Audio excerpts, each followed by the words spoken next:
Why? How? I don't even have a word. It was just embarrassing. Like, why did I came to this point? Why did I do this to myself? Ugh. I'm still mad thinking that I did that. Hey everyone, I'm so excited to share my personal journey with you today. How I went from struggling with my finances to slowly building back up, feeling in control of my finances. Plus, I have some big news for you while I'm here. I'm launching my money flow budget tracker. I'll be creating a dedicated video to walk through this video. If you want to check that budget tracker now, I have a link in my description box below that you can click on and check if you want to check it out. But for now, let's dive into my story and the lessons I learned along the way. If you're new here, welcome, and if you've been hanging around here, welcome back. My name is Kat. This channel is all about my life living abroad here in Canada, personal finance, and dabbling a little bit about immigration here in this country, Canada. If you like chatty, real life vlog, you've come to the right place. Don't forget to like and subscribe to my channel. And if you wanted to check my Instagram, here's my Instagram. This is my TikTok. Anyway, let's get to it. I split this vlog into 9 different chapters to make it as organized as possible. You can grab a coffee or tea or bubble tea or whatever you like. Pretend that we are just chatting and catching up because that's what we actually are going to do today. I also would love to hear from you, your story. Please feel free to comment below. Know that we're going to create a safe space for this. You're going to be blocked if you're being mean. Know that I am not sharing this story with you to brag because there's nothing to brag here actually, like literally, really. I wanted to be transparent as much as possible with you. I think it's important for you to know this, my journey I'm taking, what kind of BS I am, the mistakes and the wins that I have. And maybe there be one of you who could relate a little bit and take my story as a lesson that you don't have to go through it. Like, you don't have to. Chapter number 1. My earliest memory about money was when I threw a tantrum in the middle of a mall, SM Mall, I can't remember which one, because I wanted to buy a toy. A Barbie specifically, the one where it's automatically dancing kind of Barbie. My mom said that it's not in the plan, like we're not buying it, we can't afford it. I continue crying though because why not? I'm that bitch. My mom fed up, she just walked away and then she left me at the middle of that Barbie aisle. So of course I came running, panic, and then crying. I was crying not because I didn't get the toy that I want, but also I am scared. I'm scared what will happen in the car once we get back. Because, my mom is a Filipino mom and she always makes sure that we are disciplined. And if you're Filipino, you know what I mean by discipline. Well, that day I learned that I wasn't always going to get what I wanted just because I wanted it. Money is okay, but my mom is not raising a spoiled brat. She failed. Okay, growing up, I knew my dad was the provider. He worked abroad for most of our lives, ensuring that we have everything that we need at home. My mom was a stay-at-home mom. She managed the household chores, the monies, us, kids. She has some helpers here and there as well. And she also takes some side hustles. My dad, he covered everything, our education, our family activities, home stuff, and our moving here or studying here to Canada. He took care of that. And I'm really thankful for that. We're privileged that we have dad like that. In high school and elementary and high school, we studied in private schools. And obviously with 3 girls, we're expensive. I understand that my dad had a lot of his plate. Still, though, we never had to take any kind of small jobs in high school to help finances. My only job was to study and help around the house. Truly thankful to my parents for that. We've enjoyed our childhood. The money was enough for necessities and some fun, some nice food and stuff, but not like, the luxury kind of life. We are, you would say, an average middle class. And then, of course, high school, blah, blah, blah. University came Universities, it's a different story, kind of expenses.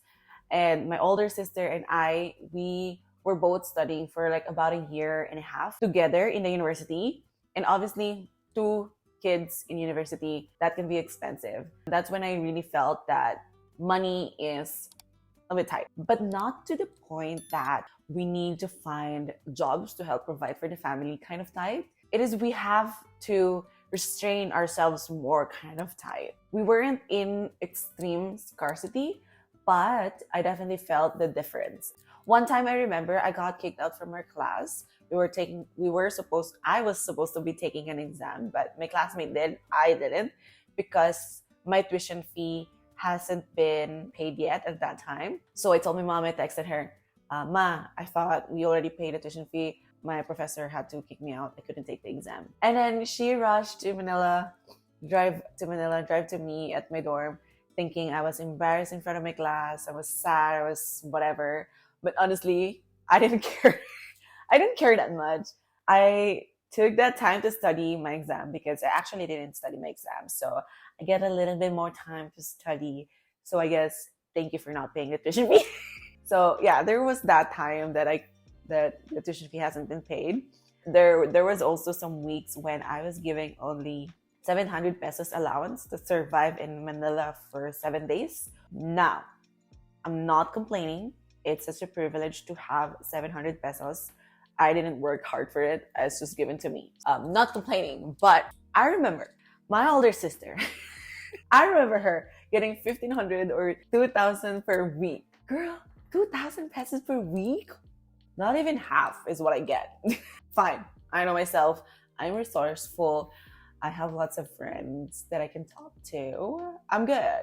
I can do it. But yeah, that 700 pesos, that includes 3 meals a day, some school stuff, and transportation if I needed to.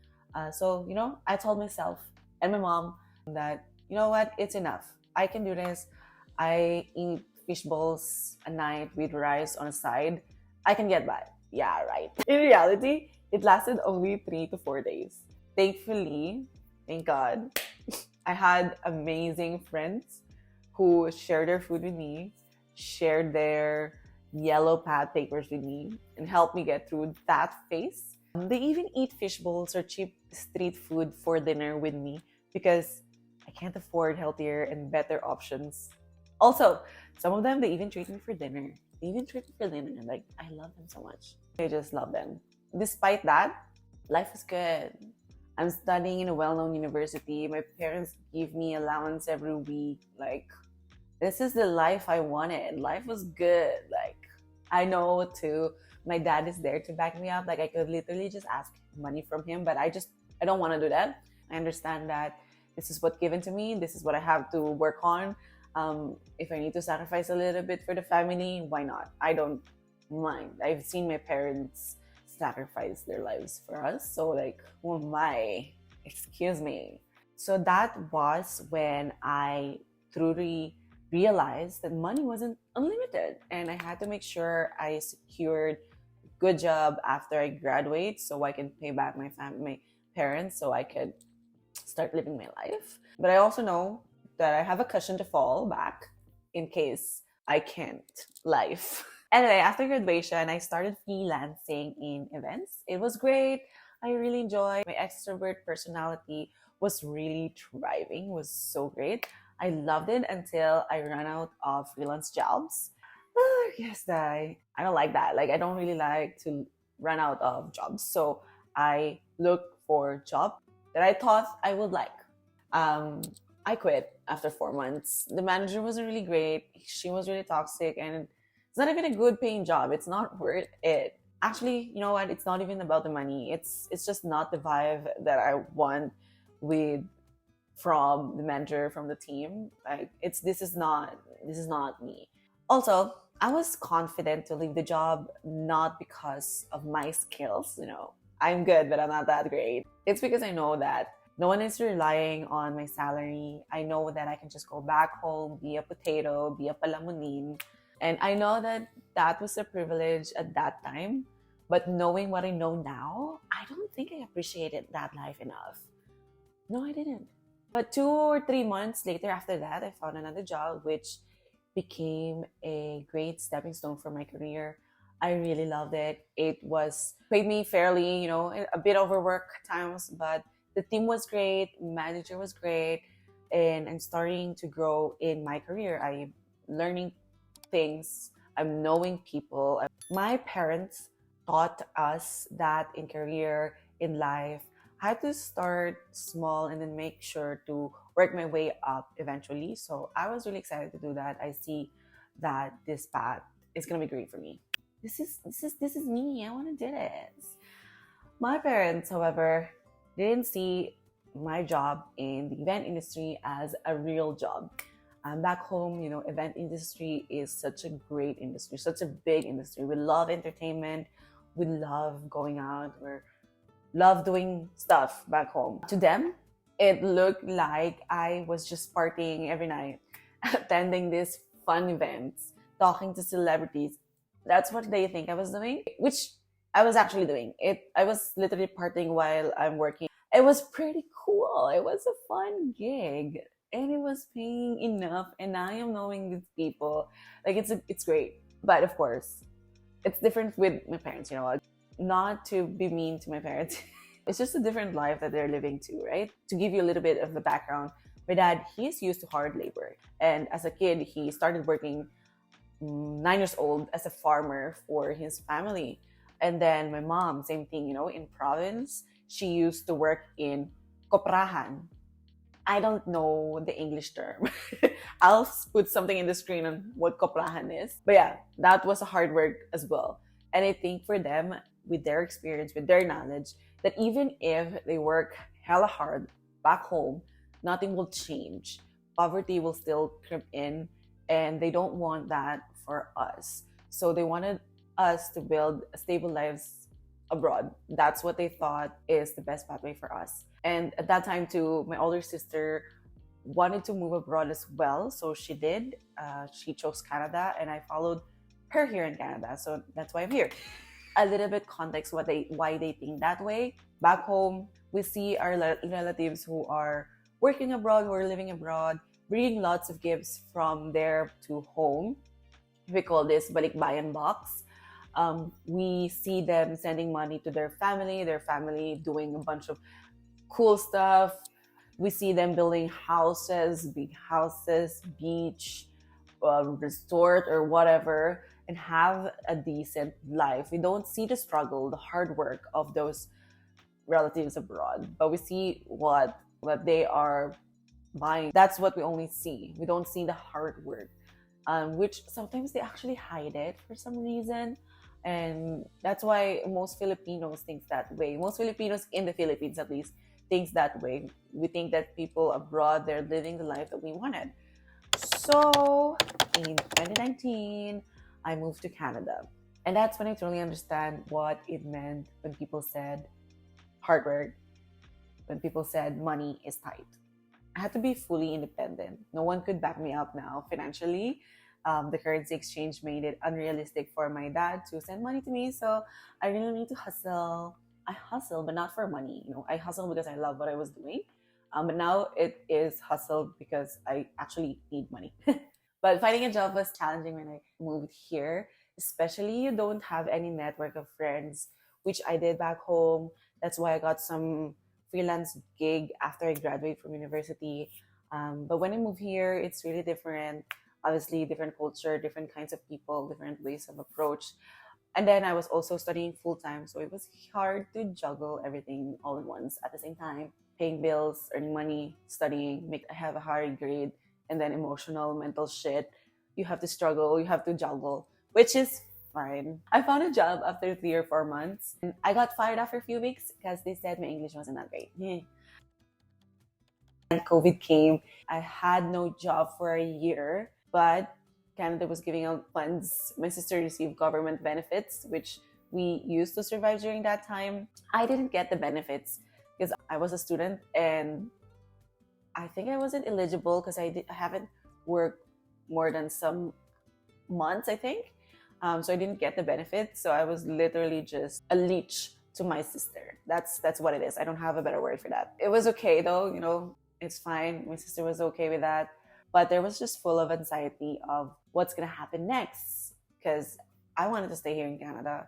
I need to achieve the requirements so that I could get the work permit and get a permanent residency in Canada eventually.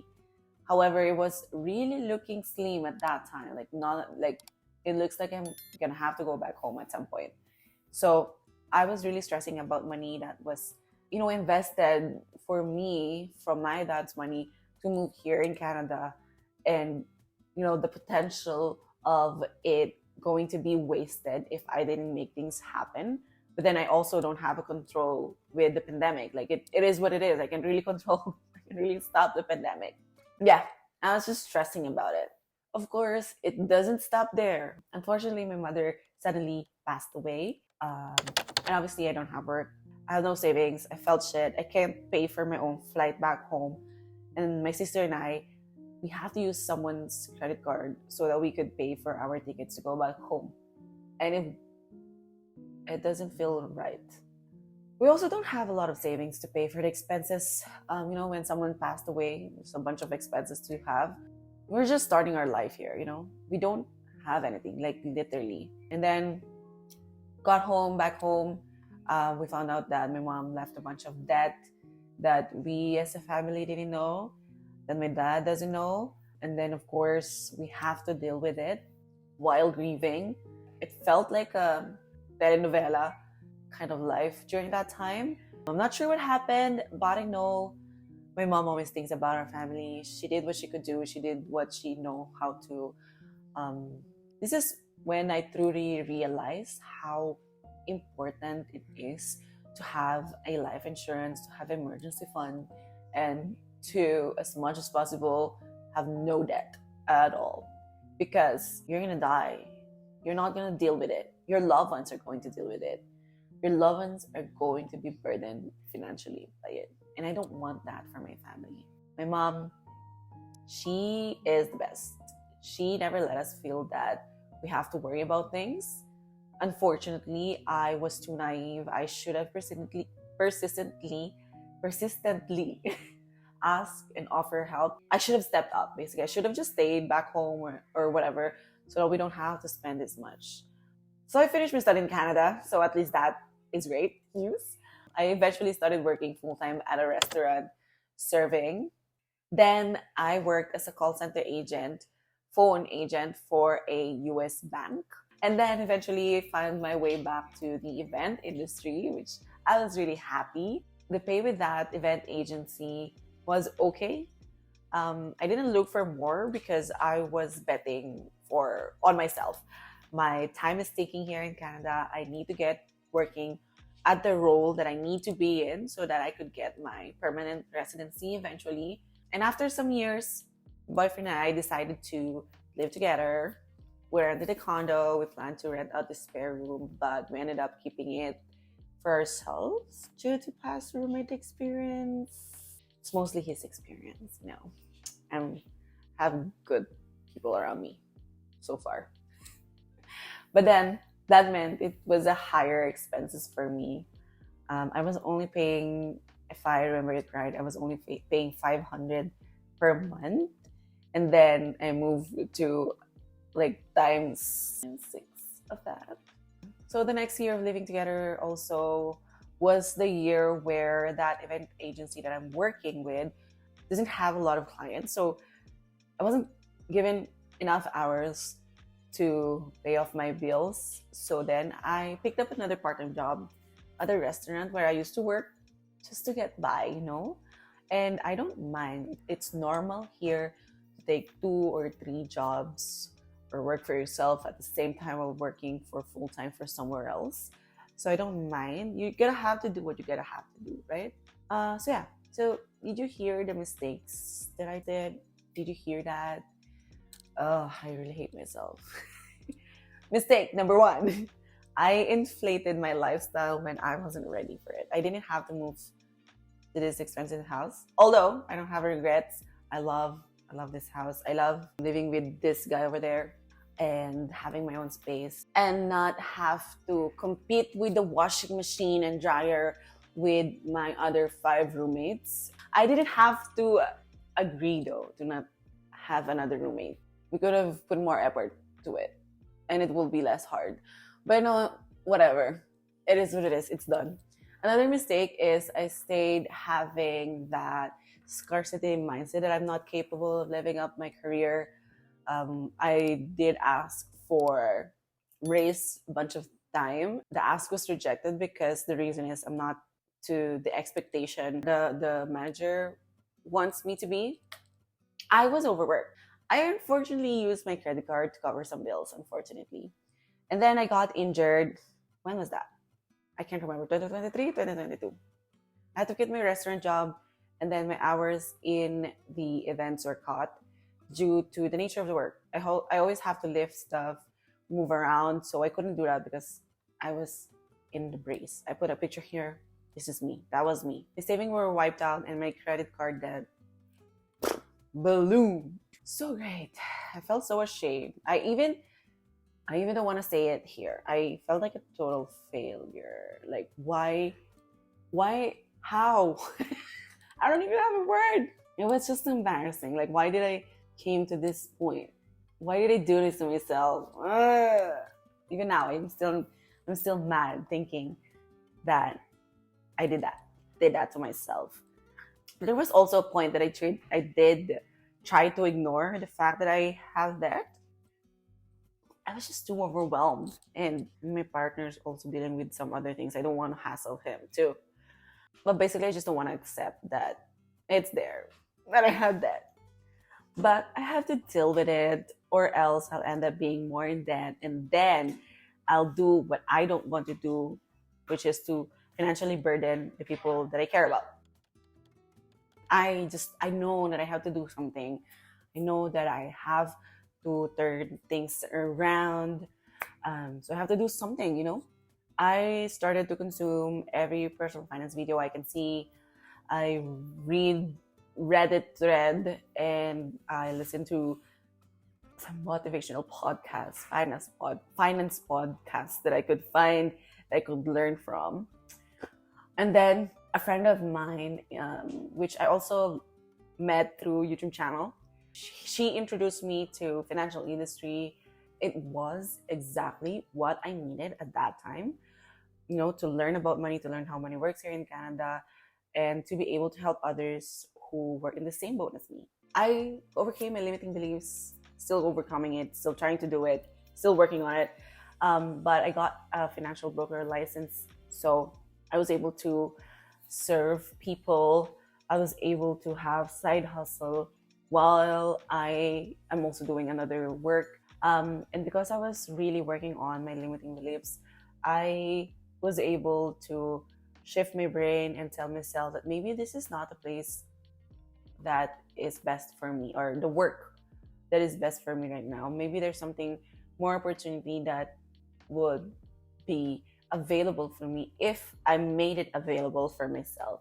So I transitioned from working from a small agency to a big corporation here in Canada.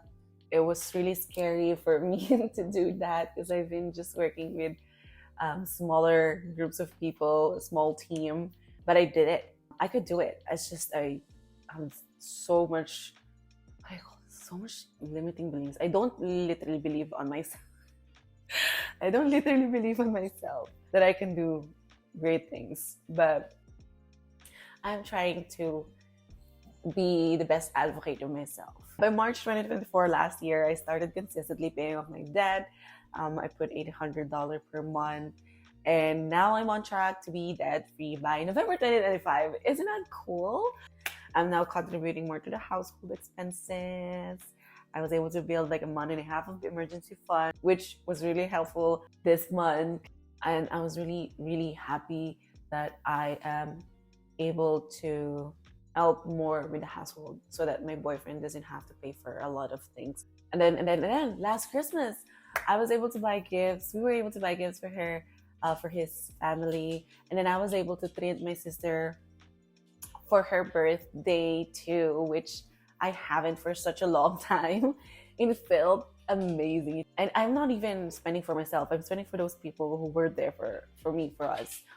So I felt amazing to be able to give something to them, to show them that I appreciate them through gifts. Yeah, it felt amazing that I was able to be in control, even though a little bit, with my money again. And I hope that I will be really in control with my money again. And once I get that debt removed, I still have this constant anxiety that money could be fleeting away, like anytime soon. It's just gonna be boop, gone.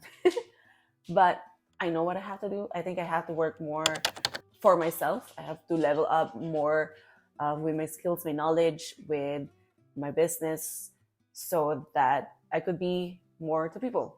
And in order for me to do that, of course, I have to make sure that I'm keeping track of my expenses and keeping track of my overspending. Like, I can't overspend anymore, which, again, I have the link of my budget tracker in the description below. That's what I used. You can check that out too.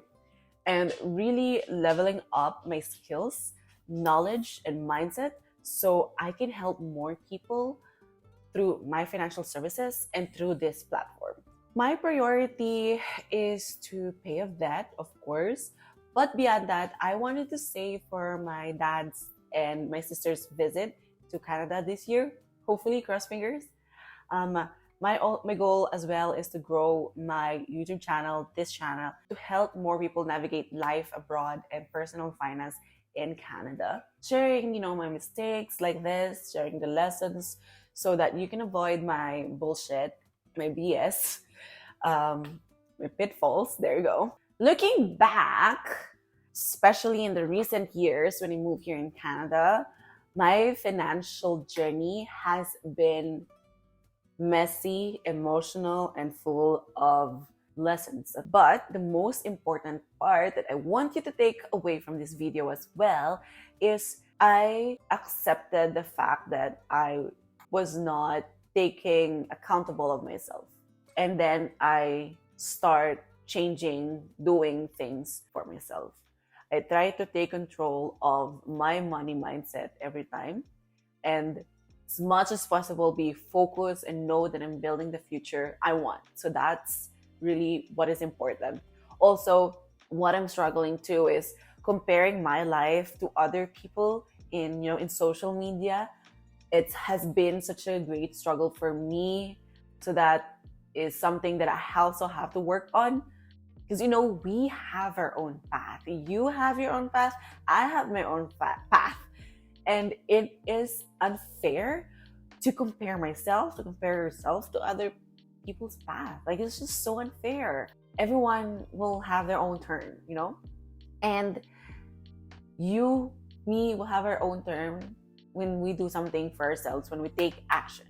If you're struggling with money right now, know that you can turn things around too. It takes time, it takes learning and discipline, but it is possible. I'm rooting for us. And you know what? This is also what I'm telling to myself every day, because again, it's hard to be focused. It's hard to have so much noise around us, so much things that we could compare ourselves to other people. It is important that we remind ourselves that this thing, it takes time, it takes learning, it takes discipline, but it is possible. It is possible. So if you want to know more about living abroad journey, my finance journey here in Canada, obviously subscribe to this channel, and you can also book an appointment with me one-on-one in the description box below, so that I can get to know you more, I can get to know your financial situation, and you'll get to know me. You'll get to know how I can assist you and how can I help you to achieve your finance goal. Again, don't forget to subscribe to this channel, like this video, and if you have any story to tell about your financial journey, about your living abroad journey,